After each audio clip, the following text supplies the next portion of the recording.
Believing the sky is an empty, forgiving space is the most dangerous lie you've ever been told. You board these metal tubes, these coffins of convenience, and surrender your will to the hum of the engine, a mechanical mantra meant to soothe you into a false sense of security. You think the greatest danger is the fall, the sudden, violent return to Earth. But I have peered through the veil. I have listened to the whispers that ride the jet stream, and I can tell you, the true horror isn't the descent. It's what waits for you up there, in that cold, breathless void where the laws of man and nature are stretched thin as a shroud. It's the things that cling to the fuselage like forgotten sins, the faces that press against the triple-paned glass, mouths open in silent screams. You are closer to the abyss at 30,000 feet than you are in the deepest grave. I had a vision once, not of a crash, but of a perfectly safe landing. The plane touched the tarmac, smooth as a sigh, and taxied to the gate. The seatbelt sign went off, but no one moved. They were all still there, every passenger in their seat, eyes wide open, staring forward. They hadn't died. They had been emptied. Their souls had been siphoned out somewhere over the Atlantic, replaced by a profound and absolute stillness. The flight attendants, their smiles frozen like cracked porcelain, walked the aisles, their steps making no sound. The horror is not in the violence, it's in the quiet transaction, the UNSC toll that is paid for trespassing in a realm that was never meant for us. What you are about to hear are not just stories, they are echoes, fragments of what I have witnessed. They are the dried blood on the upholstery of reality, the fingerprints of the impossible. We will begin with a journey, not to a destination on a map, but into the heart of a darkness that wears a human face. A man I saw in a waking dream, a salesman named Arthur, who always chose the window seat. He loved the view, he said, the clouds like mountains, the world a miniature beneath him. But what he was really looking for, what his soul was drawn to, was the vast, hungry emptiness on the other side of the glass. He was a collector of voids, a connoisseur of nothingness, and on this particular red-eye to Chicago, the void decided to look back. It started not with a bang, but with a change in pressure, a subtle shift in the cabin's sterile air that made his ears pop and his blood run cold as ash. Arthur was a man made of routine and quiet desperation. His life was a series of identical hotel rooms, rental cars, and handshakes that lacked any real warmth. The sky was his only escape, the one place where he felt truly, beautifully alone. He would press his forehead against the cold plastic of the window, feeling the vibration of the engines as a kind of heartbeat, a pulse that wasn't his own.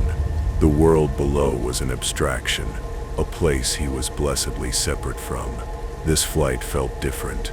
The usual drone of the engines seemed to have a new layer, a subvocal whisper just beneath the threshold of hearing. He blamed it on fatigue, the 2 glasses of cheap wine, the crushing weight of another failed sales pitch. But the feeling persisted, a creeping dread that settled in his bones like a terminal chill, the kind of cold that doesn't come from the air conditioning. It was the cold of a forgotten memory, a creaking door swinging open in the abandoned house of his own mind. He saw it first as a flicker, a distortion in the dark. You know the way the wing light strobes, a rhythmic pulse of white in the oppressive blackness. The flicker was out of sync with it, a brief, oily smudge against the stars there and then gone. He blinked, rubbing his eyes. A trick of the light, he told himself. A smudge on the window. He polished the inner pane with his sleeve, leaning in closer, his breath fogging the view. The strobe flashed again, and in that brilliant, momentary illumination, he saw it. It wasn't a smudge, it was a hand. A long, impossibly thin hand, blacker than the void it came from, pressed flat against the outside of the window. Its fingers were like the legs of a spider, skeletal and jointed all wrong, and for a fraction of a second, he was certain he saw them twitch.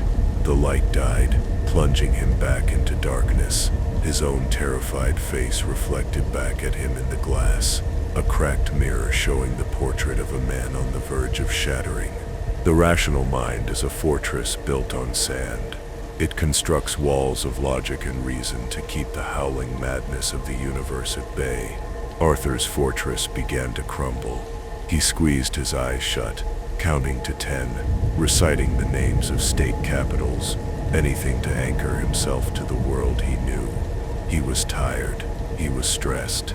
It was a waking nightmare, a hallucination brought on by exhaustion. He opened his eyes, forcing himself to be calm, to breathe. He looked again. Nothing. Just the endless star-dusted night and the reassuring blink of the wing light.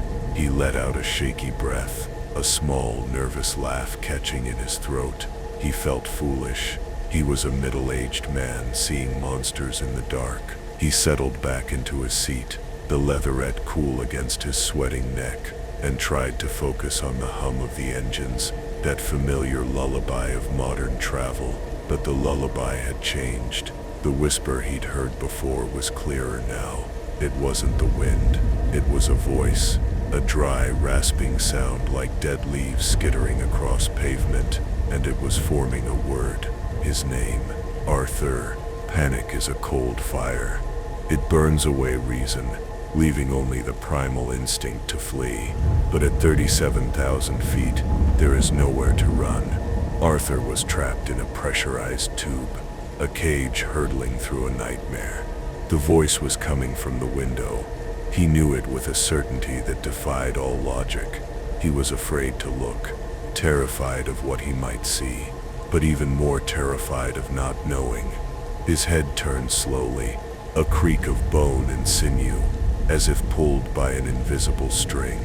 The strobe light flashed, and the face was there, pressed against the glass, its features sliding and reforming in the strobing light. It had no eyes, only dark, weeping sockets that seemed to drink the light. Its mouth was a lipless gash, pulled wide in a rictus of silent laughter, and its skin, it was the color of a deep bruise, stretched tight over a skull that was not quite human. It was looking not at him, but into him, peeling back the layers of his soul, exposing every lie, every regret, every secret shame he had ever buried. He didn't scream. The sound was trapped in his throat, a knot of pure, undiluted terror. He fumbled for the call button, his fingers numb and clumsy, his knuckles banging against the plastic wall. He had to show someone. He couldn't be the only one seeing this. He pressed the button, again and again, a frantic, desperate rhythm. The small light above his seat illuminated, a tiny beacon of hope in the suffocating darkness. A flight attendant, her name tag read Sarah, appeared by his side, her smile practiced and patient. "Is everything all right, sir?" she asked, her voice a jarring intrusion of normalcy. Arthur could only point, his finger trembling, his face a mask of horror. "Look," he croaked, the word a shard of glass in his throat. "Outside. Look." The flight attendant leaned over, her expression shifting from polite concern to mild annoyance, and she peered out the window. She saw exactly what she expected to see. Nothing, just the dark wing, the blinking light, and the infinite night sky. "There's nothing there, sir," she said, her voice gentle but firm, the tone one reserves for a frightened child or a drunk. "Just the wing. Maybe you were dreaming." He looked at her, then back at the window. The face was gone. The hand was gone. There was nothing. He felt a wave of vertigo, the world tilting on its axis. Was she right? Was he losing his mind? The doubt was almost as terrifying as the vision itself. He saw the pity in her eyes, the professional smile that didn't quite hide her unease. He was becoming that guy's, the difficult passenger, the one they would whisper about in the galley. He sank back into his seat, defeated, mumbling an apology. She offered him a glass of water, which he accepted with a shaking hand. As she turned to leave, He saw her reflection in the dark window, and behind her, reflected in the same glass, the face was there, its lipless mouth stretching wider, its eyeless sockets fixed on him. It had been there the whole time. It was in the reflection. It was part of his world now. This is the nature of the truest horrors. They do not announce themselves with thunder and lightning. They slip into your reality through the cracks, through moments of doubt and fatigue. They wear the mask of hallucination, of madness, until it is too late. The entity on the wing was not just a monster. It was a symbol. It was Arthur's own emptiness, his quiet desperation, given form and hunger. It was the physical manifestation of the void he had so admired, now come to claim him. The rest of the flight was an agony of silent endurance. He didn't dare look at the window again, but he could feel it there, a cold spot in the cabin, a presence that watched him from the corner of his eye. The whisper was constant now, a torrent of his worst memories, his deepest fears, his most shameful secrets, all broadcast directly into his mind. It was a psychic vivisection, and he was completely, utterly alone with his tormentor.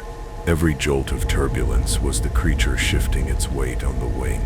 Every ding of the cabin chime was a prelude to some new horror.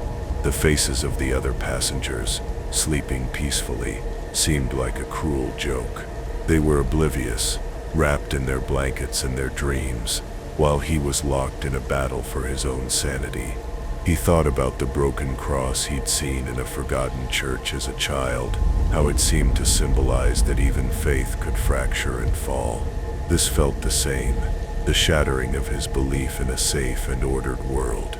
The air in the cabin grew thick and heavy, smelling of ozone and old cold ashes. He was no longer a passenger on a flight to Chicago. He was an offering, a sacrifice being delivered to an unseen altar in the clouds. The journey was no longer measured in miles, but in the slow, agonizing erosion of his soul. When the plane finally began its descent, the relief he expected did not come. The lights of the city below were not beacons of safety, but the glowing eyes of a million indifferent witnesses. As the wheels touched the runway with a screech of rubber, a final chilling thought bloomed in Arthur's mind. The creature wasn't trying to get in. It had been with him from the start. It was an extension of him.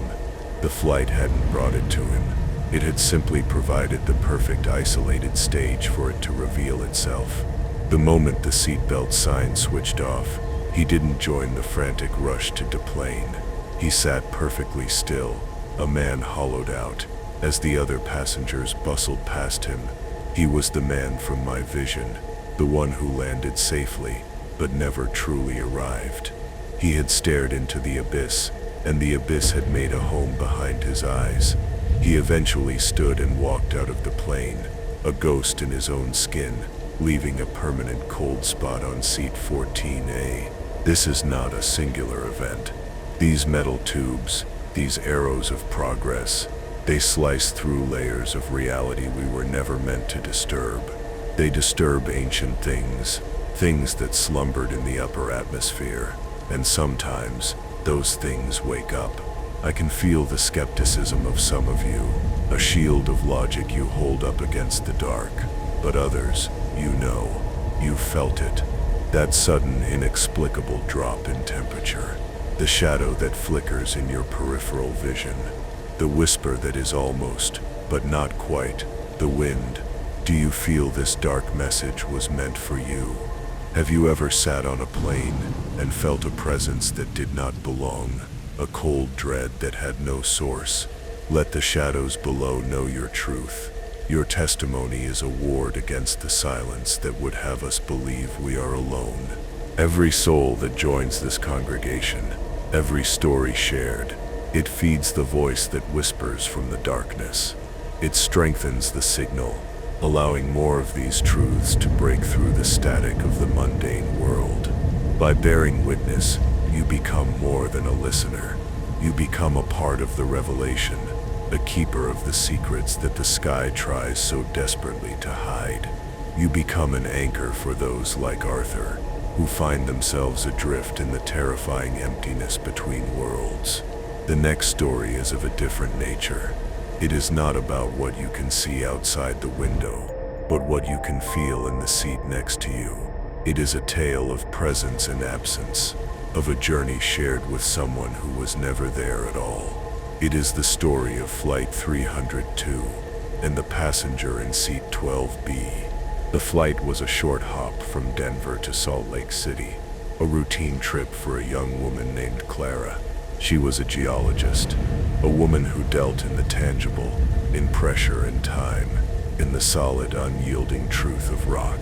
Her world was one of fact and evidence. She did not believe in ghosts. She did not believe in omens. She believed in what she could touch, measure, and prove. Seat 12B, the aisle seat next to her window seat, was empty. The flight was not full, and she cherished the small luxury of the extra space. She placed her bag on the seat, settled in with a book, and prepared to lose herself in the comfortable anonymity of travel. The plane took off, a familiar roar and push, and as it climbed through the clouds, the cabin settled into a quiet hum. It was then that she felt the first subtle shift, a faint depression in the cushion of the seat beside her, as if someone had just sat down. She glanced over. The seat was still empty. Her bag was still there. She dismissed it. The upholstery settling, a trick of her senses, but the feeling was followed by a scent. It was faint, but distinct, the smell of rain on dry earth and old paper. It was a comforting smell, one that reminded her of her grandfather's library on a stormy afternoon. It was utterly out of place in the sterile, recycled air of the airplane cabin. She leaned over, sniffing the seat, feeling a blush of embarrassment at her own strange behavior. The scent was there, clinging to the fabric, and then she felt a chill, a localized pocket of cold that seemed to emanate directly from seat 12B. It was a damp cellar cold, a stark contrast to the regulated temperature of the rest of the cabin. It was the kind of cold that felt ancient, a cold that felt like a memory. Clara, the woman of science, began to catalog the phenomena. Auditory hallucination, a faint sigh that seemed to come from beside her. Olfactory hallucination, the scent of rain and old books. Tactile hallucination, the feeling of cold. She was constructing a logical explanation, a fortress of reason around the unsettling experience. It had to be a draft, a quirk of the ventilation system. The scent must be residual, from a previous passenger. The sigh, merely the settling of the fuselage, but the explanations felt hollow, like broken crosses in a forgotten graveyard. They were shields against a truth that was beginning to dawn on her, a truth that her scientific mind fought desperately to reject. She was not alone. The empty seat beside her was occupied by something she could not see, but could feel with every fiber of her being. The in-flight service began, and the beverage cart rattled its way down the aisle. The flight attendant stopped at her row. "Anything to drink for you folks today?" she asked, her gaze flicking from Clara to the empty seat and back again. Clara froze. Folks, plural. It had to be a slip of the tongue, a force of habit. "Just a ginger ale for me, please," Clara said, her voice tight. The flight attendant smiled, handed her the can and a plastic cup of ice, and then she did something that made Clara's blood turn to ice. She leaned forward slightly, her eyes directed at the empty space of 12B, and said, "And for you, sir, anything." She held the pose for a moment, as if waiting for an answer, before a flicker of confusion crossed her face. She blinked, shook her head slightly, and moved on to the next row, a puzzled expression on her face. Clara stared at the empty seat, her heart hammering against her ribs. It wasn't just her. The flight attendant had sensed it too. The presence in seat 12B felt sad. It wasn't menacing like Arthur's creature. It was a profound, bottomless melancholy that seeped into the very air around it. Clara, against her better judgment, felt a strange sense of empathy. She found herself speaking to it, not out loud, but in her mind. "Who are you?" she thought, feeling foolish but compelled. "What do you want?" The answer came not in words, but in an image that bloomed in her mind's eye. A vision of a man, older, with kind eyes and a tweed jacket, sitting in that very seat. He was looking out the window, a small, sad smile on his lips. In his lap was a worn, leather-bound book. The vision was so clear, so detailed, she could see the faint stain of dried blood on the corner of one of the book's pages. The image faded, but the feeling of his presence remained, stronger than before. He was a memory, an echo imprinted on this space. She felt a sudden, overwhelming urge to check the seatback pocket in front of 12B. Her hand trembled as she reached over. The pocket was supposed to be empty, save for the safety card and the in-flight magazine. Her fingers brushed against something else, something thin and rectangular. She pulled it out. It was a photograph, old and faded, the corners soft with age. It showed the man from her vision, the man in the tweed jacket, standing on a rocky outcrop, a geological hammer in his hand. He was smiling, the same sad smile, and behind him stretched the vast, rugged landscape of the Utah canyons. On the back, in faded ink, was a handwritten note. "For Eleanor, I'll be home soon. All my love, Thomas." The date was from 30 years prior, to the day. A quick search on her phone, using the plane's spotty Wi-Fi, delivered the final chilling piece of the puzzle. She typed in the date, the flight path, and the name Thomas. The search results painted a tragic picture. 30 years ago, a small commuter plane flying from Denver to Salt Lake City had gone down in a storm over the Uinta Mountains. There were no survivors. One of the passengers was a renowned geologist named Thomas Albright, returning home from a conference. He was never found. Clara looked at the photograph in her hand, then at the empty seat beside her. He wasn't a ghost haunting a plane. He was a memory, an echo trapped in a loop, forever flying home but never arriving. The flight he was on had ceased to exist, but his final journey, his final intention was so powerful that it had imprinted itself on the very fabric of space and time, replaying for anyone sensitive enough to notice. Clara placed the photograph gently back into the seat back pocket. It did not belong to her. It belonged to him, to this place, to this eternal journey. For the rest of the flight, she sat in quiet companionship with the sorrowful echo beside her. The cold dissipated, replaced by a feeling of profound peace. She was no longer afraid. She was a witness. She was the one meant to see him, to acknowledge his long journey home. When the plane landed in Salt Lake City and the passengers began to file out, she waited. She was the last one to leave the row. As she stood up, she glanced back at seat 12B. For just a moment, she saw him again, not as a vision, but as a faint, shimmering outline in the air. He turned his head and looked at her, and this time, his smile was not sad. It was a smile of gratitude. Then, like smoke, he faded away. He was finally home. These encounters are not always born of malice. The veil between worlds is thin up there, and sometimes the echoes of great love or great tragedy bleed through. The pressurized cabin becomes a seance chamber, and the passengers, unwitting mediums. The hum of the engines is a drone that can attune the mind to frequencies we are not meant to hear.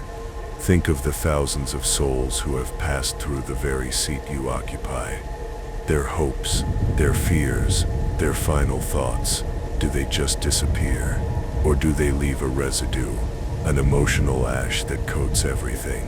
What the stars don't tell you openly is that we are constantly moving through the memories of others, through the invisible stains of their lives. A sudden wave of sadness, an inexplicable joy, Perhaps it is not your own. Perhaps you are just sitting in the echo of a life that was. And this is where everything changes for you. When you next board a flight, you will not see an empty seat as a simple void. You will see it as a possibility.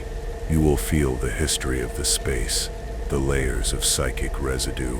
You will wonder about the person who sat there before you, and the person before them. You will become aware of the unseen currents that flow through these metal corridors. The world is not as solid as you believe. It is a tapestry of stories, woven together with the threads of memory and emotion. Some of those threads are dark and stained with fear. Others are luminous with love. Both are equally real. Both travel with you, silent and unseen, at 30,000 feet, waiting for a moment of quiet contemplation to make themselves known. Now imagine this, a flight where the threat is not a singular entity or a lingering ghost. Imagine a threat that is woven into the very fabric of the flight itself, a journey where the plane itself is the malevolent force, a conscious entity with a destination in mind that is not on any ticket. This is what happened on a transatlantic flight from New York to London. A red-eye, filled with sleeping business travelers and weary tourists. The journey began as any other.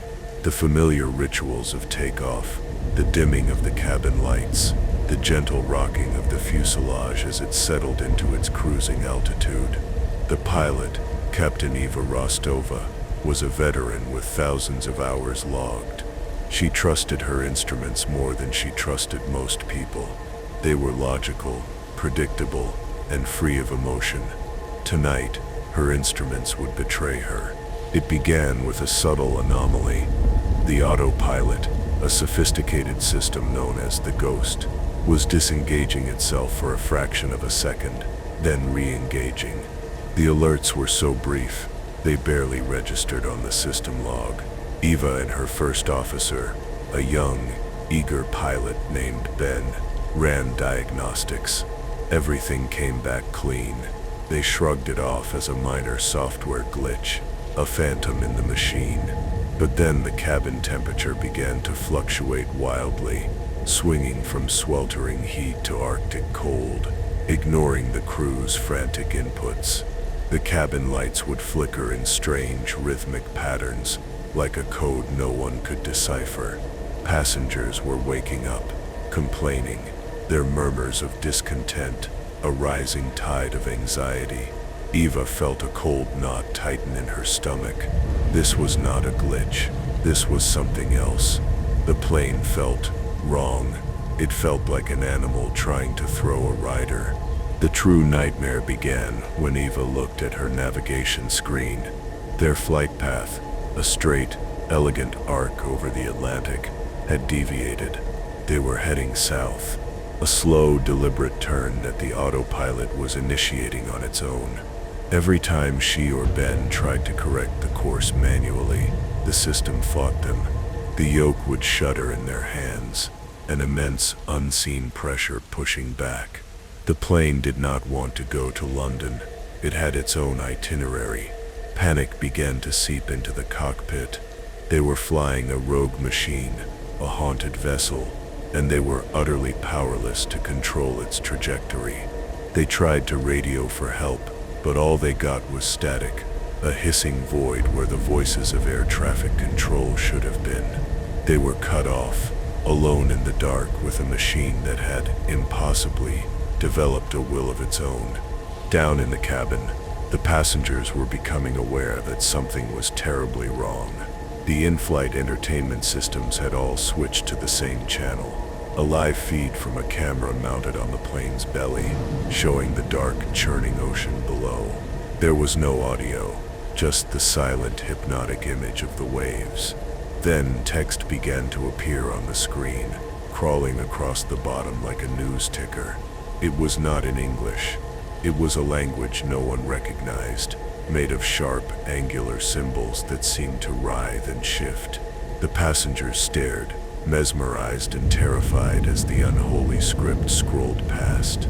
A child began to cry, a high, piercing wail that cut through the tense silence. It was a sound of pure instinctual fear. The creaking doors of perception were being forced open for every soul on that flight. Eva and Ben fought the controls with everything they had, their muscles straining against the phantom force. The plane was not just flying south, it was descending, a slow, steady drop in altitude, taking them closer and closer to the black water. Eva looked at the coordinates on the one screen that still seemed to be working. She didn't recognize them, but she knew, with a primal certainty that chilled her to the bone, where they were going. They were heading towards a point in the Atlantic known for its bizarre magnetic anomalies and a history of unexplained disappearances. A place sailors used to call the Sea of Lost Souls, a place where the fabric of reality was rumored to be thin and torn. The plane wasn't malfunctioning, it was being summoned. It was answering a call from the deep. A new sound filled the cockpit, overriding the static on the radio. It was a low, resonant hum, a vibration that seemed to come from the ocean itself, traveling up through the fuselage and into their bones. It was a sound older than language, a song of immense and ancient power. And with the sound came a feeling, a sense of being watched by a vast sleeping consciousness that was slowly beginning to stir. The text on the screens in the cabin changed. It was now a single repeating symbol, a broken spiral, like a galaxy collapsing in on itself. Some passengers began to hum along with the vibration from below. Their eyes glazed over, their faces slack. They were succumbing to the siren call, their individual wills dissolving into the greater malevolent consciousness that was reeling them in. Eva made a decision. It was a desperate, insane gamble, but it was the only one she had left. If the automated systems were compromised, she would have to sever them completely. She ordered Ben to help her shut down the main flight computers, to cut the connection to the Ghost, the plane's electronic brain. It was a move that went against every rule, every protocol. It was like performing brain surgery on a patient while they were still awake, a procedure that could kill them instantly. With a series of clicks and switches, they began the process, plunging the cockpit into a semi-darkness, silencing the rogue alarms. For a moment, the plane seemed to shudder, to protest the violation. The hum from below intensified, becoming a roar that shook the very foundations of the aircraft. They were in a free fall of control, a terrifying plunge into manual chaos. But then, something miraculous happened. As they shut down the final system, severing the plane's connection to its electronic puppeteer, the pressure on the yoke vanished. The plane was theirs again. Eva grabbed the controls, her knuckles white, and pulled the nose up, fighting against the momentum of the dive. The plane groaned, the wings flexing under the strain, but it responded. They were climbing, pulling away from the hungry ocean, away from the source of the hum. The static on the radio cleared, and the frantic voice of a Portuguese air traffic controller crackled through the speaker. They were hundreds of miles off course, a ghost ship that had suddenly reappeared on the radar. They were safe, but they were not the same. Every person on that flight had been touched by the abyss, had heard the song from the deep, and it had left a permanent echo in their souls. They landed in Lisbon, a plane full of traumatized strangers bound by a secret they could never share. What is a machine? Is it merely a collection of wires and metal? Or can a complex system, a vessel that carries so many lives, so much emotional energy, develop a kind of consciousness? Can it become a focal point, a conductor for forces we do not understand? The line between technology and the occult is thinner than you think. A circuit board can become a sigil. A line of code can become an incantation. The plane was not possessed. It was attuned. It had flown through the wrong part of the sky, over the wrong part of the ocean, and it had picked up a signal, a broadcast from a reality far older and darker than our own. And for a few terrifying hours, it became an instrument of that reality, its purpose twisted, its destination rewritten by an unseen hand. The whispers from beyond are not always aimed at human ears. Sometimes they speak directly to the ghosts in our machines. Listen carefully, because this is crucial. The modern world is a cage of false security. Your phone, your car, your home, you believe you control them. You believe they are extensions of your will, but they are also gateways. Every screen is a potential black mirror. Every signal is a potential carrier for something else. You have invited 1,000 Trojan horses into your life, believing them to be servants, when they could just as easily become conduits for a will that is not your own. The story of Flight 714 is not just a warning about air travel. It is a parable for the age we live in. We have built a world so complex, so interconnected, that we no longer understand its deepest workings. And in those dark, unlit corners of our own creation, things are beginning to wake up. We have built the perfect haunted house, and we have all chosen to live inside it. Let us return to the personal, to the intimate horror that requires no rogue AI or ancient Leviathan. Let us speak of the fear that we carry within us, the darkness that boards the plane in our own hearts and sits with us for the entire journey. This next vision is of a young man named Leo, flying to his brother's wedding. He was the best man, a role he dreaded. He loved his brother, but he was a creature of intense social anxiety, a man who felt most comfortable in the quiet solitude of his own apartment. The thought of giving a speech, of being the center of attention, was a physical torment. He boarded the plane already exhausted, his nerves frayed, his mind a whirlwind of catastrophic scenarios. He just wanted to sleep, to arrive at his destination without having to exist for a few hours. He was in a middle seat, the worst possible position for someone like him, literally and metaphorically trapped. The woman at the window was elderly, her face a roadmap of wrinkles, her eyes a pale, watery blue. The man on the aisle was large and loud, already talking into his phone about a business deal. Leo felt invisible, compressed between these two opposite poles of existence. He put on his headphones, closed his eyes, and tried to disappear into the music, but sleep would not come. His anxiety was a living thing, a crow perched on his sternum, digging its talons into his flesh. Every bump of turbulence was a confirmation of his impending doom. Every cough from a nearby passenger was the sign of a deadly disease he was about to contract. His mind was a torture chamber of its own design, and the flight was its perfect, inescapable setting.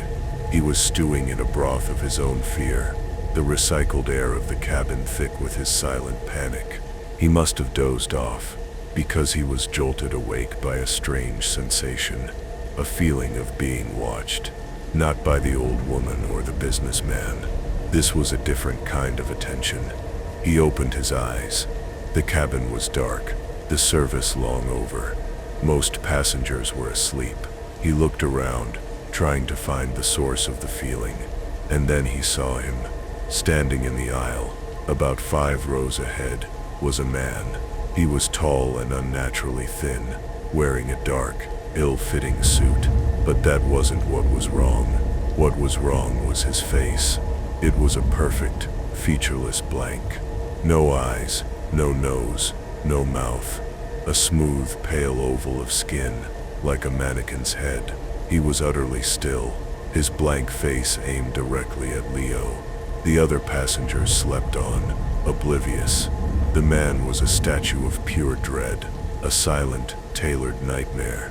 Leo's heart seized in his chest. This was impossible. A dream. It had to be a dream. He shut his eyes tight, praying that when he opened them, the figure would be gone.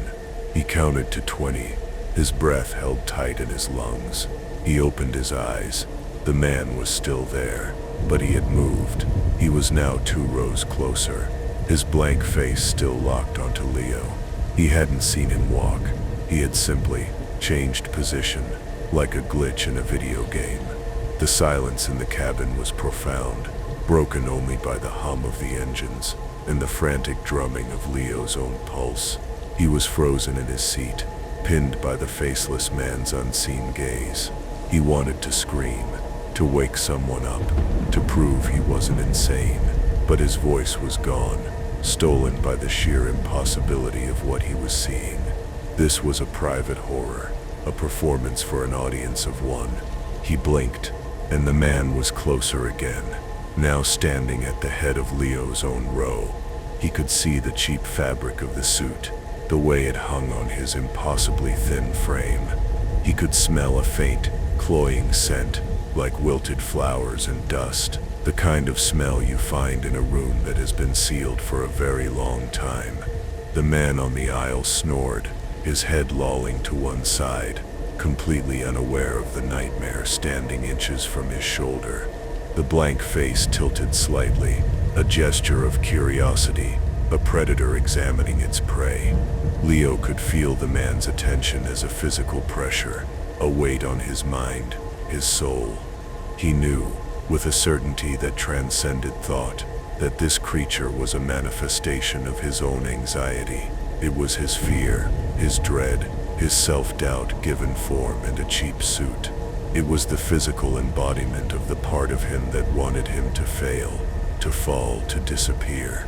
The faceless thing raised a hand, its fingers long and white, like candles. It reached out, not for Leo, but for the snoring businessman beside him.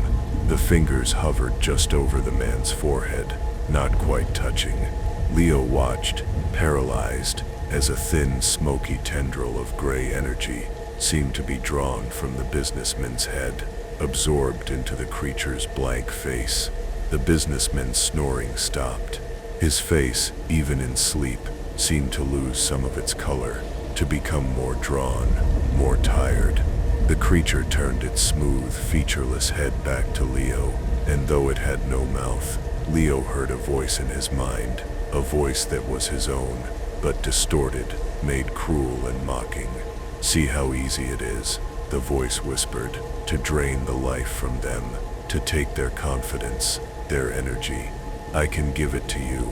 You'll never have to be afraid again. You will be the one they fear." It was a temptation.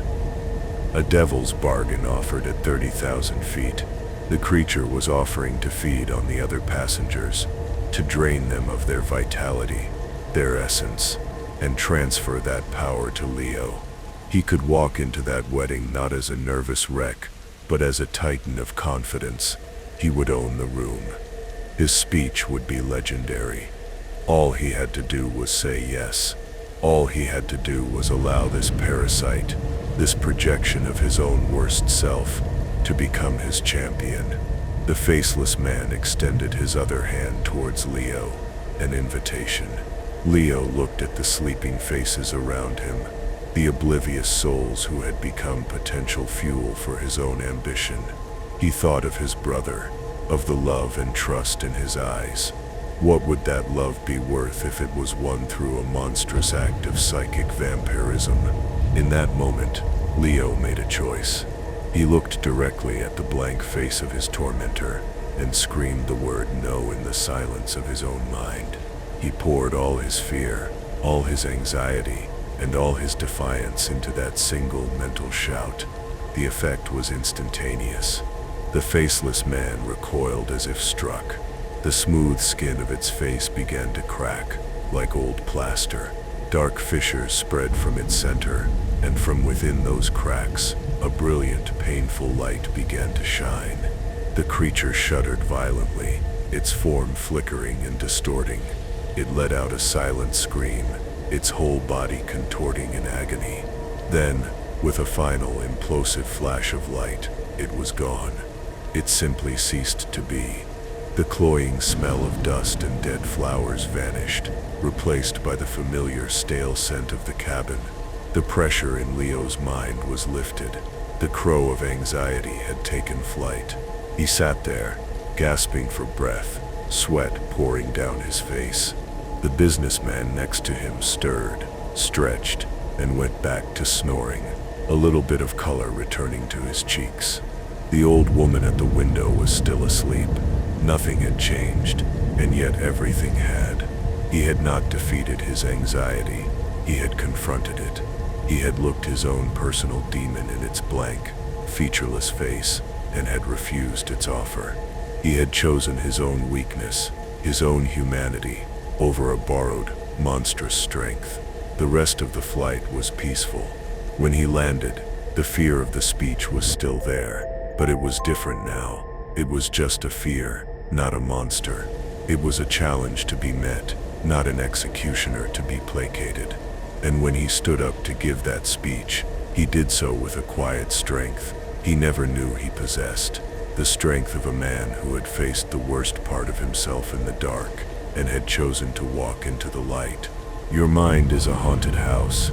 It is filled with the ghosts of your past, the phantoms of your future, the demons of your own creation, and there is no place more conducive to a haunting than the enforced intimacy and isolation of an airplane cabin. You are trapped with yourself, with your thoughts, for hours on end. The drone of the engines acts as a hypnotic trigger, unlocking rooms in your mind you had long since boarded up. The things you see in the dark of the cabin are not always from the outside. More often, they are projections from within. They are your fears, your guilts, your desires, given just enough darkness and liminal space to crawl out and take a seat beside you. But as Leo discovered, they only have the power you give them. Their invitations can be refused. Their bargains can be rejected. The ultimate horror is not what finds you, but what you accept. We have flown through the territories of external monsters, of lingering spirits, and of internal demons. Each story is a shard from a cracked mirror, reflecting a different facet of the same terrifying truth. We are profoundly vulnerable when we leave the comforting embrace of the earth. We become trespassers in a domain that operates by older, stranger rules. The final story I will share with you tonight is perhaps the most unsettling of all, for it is not about a single flight or a single entity. It is about a place, a destination that does not exist on any map, an airport that has been erased from memory, but which still, on occasion, accepts new arrivals. It is the story of the flight that landed at a place I can only call the Ashen Terminal. The flight was a charter, carrying a group of corporate executives on a retreat. A luxury jet, a short flight from a private airfield to a remote resort in the mountains. The weather turned unexpectedly, a freak storm that seemed to boil up from nowhere, engulfing the small plane in a maelstrom of wind and ice. The pilots, experienced as they were fighting a losing battle. The instruments went haywire, spinning uselessly. The radio was dead. They were flying blind in a churning black void. Then, just as they were preparing for the worst, a miracle, a break in the clouds, and below them a runway. The lights were faint, flickering, but they were there. It wasn't their destination, but it was a sanctuary. They had no idea where they were, but anywhere was better than the storm. With skill and a great deal of luck, they managed to bring the plane down. The landing was rough, but they were in one piece. As they taxied towards the terminal building, a sense of profound unease settled over the crew and passengers. The airport was old, a relic from a bygone era. The architecture was brutalist, all stained concrete and sharp angles, but it was decayed, crumbling at the edges. Weeds grew through cracks in the tarmac. There were other planes on the runway, but they were all ancient, propeller-driven models from the 40s and 50s, covered in rust and dust, their tires flat. The terminal building itself was dark, save for a few flickering lights that cast long, dancing shadows. There was no ground crew, no welcoming lights, just a dead, oppressive silence that seemed to swallow the sound of their own engines. A single, rickety set of rolling stairs was pushed up to the plane's door, seemingly by an unseen hand. The passengers, unnerved but eager to get off the plane, disembarked into the cold, damp air. The air smelled of wet concrete, ozone, and something else, cold ashes. They walked into the terminal building. It was vast, cavernous, and empty. Dust motes danced in the weak shafts of light from the grimy windows. The departure boards were blank, their letters fallen away. The baggage carousels were still, covered in a thick layer of grime. It was an airport that had been abandoned for decades, yet the lights were on, and the doors had been opened to receive them. They were the only living souls in a mausoleum of travel. They found a single airport employee, an old man in a threadbare uniform, sitting behind a deserted information desk. He didn't seem surprised to see them. His face was a mask of weary resignation. When they asked him where they were, he simply pointed to a faded, peeling map on the wall. The name of the airport had been scratched out, but the location was clear. They were in a place that shouldn't exist, a valley that had been flooded to create a reservoir 50 years ago.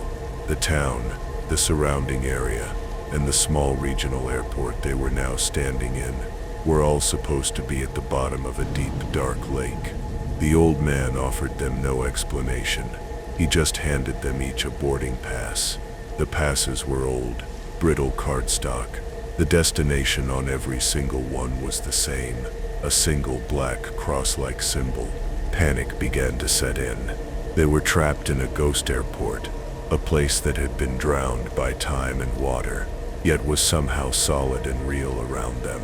Their phones had no signal. The plane they arrived on was now dark and silent on the tarmac, looking as old and derelict as the others. They had not landed at an airport.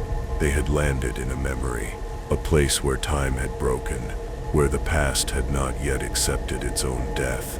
The old man at the desk informed them, in a voice like rustling paper, that their connecting flight would be boarding soon. He pointed towards a gate at the far end of the terminal. A single ominous red light glowed above it. He told them it was the only flight out, the only way to leave. They were a group of rational, successful people. They did not believe in ghosts or impossible places. They tried to rationalize, to find a logical explanation. They were hallucinating. They had crashed, and this was a shared dying dream. But the cold of the concrete floor was real. The smell of ash was real. The growing dread in their hearts was real. A few of them refused to go to the gate. They would wait for rescue. They would find another way out. The others, driven by a primal fear and a desperate sliver of hope, decided to trust the old man. They walked towards the gate, their footsteps echoing in the vast, silent hall. The boarding passes felt cold in their hands, like slabs of stone from a tomb. They were walking towards their only chance of escape, even if it meant boarding a flight to a destination they could not comprehend. Those who stayed behind watched their colleagues disappear down the dark corridor towards the gate. They huddled together in the main hall, trying to preserve their hope as the hours crawled by. But the terminal grew colder. The shadows deepened, and from the empty corridors, from the silent baggage claims, they began to hear whispers. The whispers of all the other souls who had been stranded here over the years, the ones who had missed their connections, the ones who were still waiting for a flight that would never come. They became the new permanent residents of the Ashen Terminal, their ghosts joining the silent waiting crowd. The others, the ones who went to the gate, their fate is a greater mystery. Did they board a phantom plane, and where did it take them? To a place beyond all maps, or did they simply step through a doorway out of our reality? Their boarding pass is the price of admission to the void. This is the ultimate fear of travel, not the fear of crashing, but the fear of arriving at the wrong destination, the fear of a misstep, a wrong turn that takes you off the map of the known world and into the forgotten territories, the dead spaces that lie between the places we know. These places are real. They are glitches in the matrix of reality. echoes of places that once were, now operating on a different frequency, and sometimes, a flight, under the right conditions of stress and desperation, can attune itself to that frequency. It can lock onto a ghost beacon and follow it to a phantom runway, and when you land, you may find that your return ticket is no longer valid. You have become a citizen of nowhere, a permanent transient in the land of the lost. So, the next time you feel the wheels of your plane leave the ground, say a quiet prayer, not for safety from a fall, but for navigational accuracy. Pray that your pilot, your instruments, and the soul of the machine you are in are all firmly attuned to this reality, to this timeline. Pray you are not on a flight that is destined for a layover in a place from which no one ever returns. The sky is not empty. It is full of roads, some of which lead to places like London or Tokyo, and others lead to places like the Ashen Terminal. The choice is not always yours. Sometimes, you are just along for the ride. The darkness is deep, and the old roads are always waiting for new travelers. Do not lose your way. The journey is far more treacherous than you can possibly imagine. Until the next shadow falls upon your path, travel well if you must travel at all.